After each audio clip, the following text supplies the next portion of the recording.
চলে এসেছিলো, আমার যা ফোন করেছিলো, একটু কিছু দরকার ছিল বলে, তার জন্য তাই নিচে গেলাম, কথা বলে ওপরে এলাম। তাই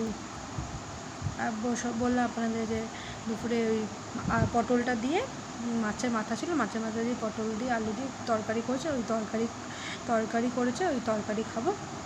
আর ভালো তরকারিটা করেছে, মানে দুপুরে তরকারিটা করেছিলো, খুব ভালো হয়েছিল। আর অল্প একটুখানি একটা মাছের মাথা আছে, আর অল্প একটুখানি তরকারি আছে, হয়ে যাবে রাত্রে।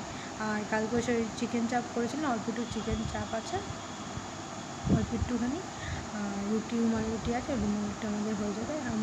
আজকে আমার বোনের জামাই এসেছিলো, কি কাজের গড়িয়া স্টেশনে ওখানে কি কাজ ছিল, তাই এসেছিলো আমাদের বাড়িতে। তো খুব ভালো লাগলো, অনেকদিন পর এলো আমাদের বাড়িতে, আমার বাড়িতে এসেছিলো, তা খুব ভালো লাগলো।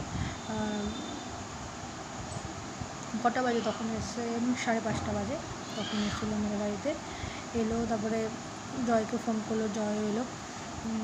জয়কে আগেইও ফোন করেছিল যে কীভাবে আসবে না আসবে, দাদাকে জিজ্ঞাসা করার জন্য। তারপরে আমাকে এসে ফোন করলো, দিদি খোলো। তো আমি খুললাম, নিচে গেলাম, তা জয়কে ফোন করলাম, এলো। তাই আমি চা করে দিয়েছিলাম, মিষ্টি দিয়েছিলাম, আর ডিমের অমলেট করে দিয়েছিলাম। ডিমের অমলেটটা আমার ছেলেই খেয়ে নিয়েছে। আমি বললাম মেশোকে দে, মেশো বললো যে থাক, ও খাচ্ছে যখন, কিছু হবে না। তা ওই খেয়ে নিল। মেশো ওর জন্য চকলেট নিয়ে এসেছিলো, ডেয়ারি মিল্ক চকলেট।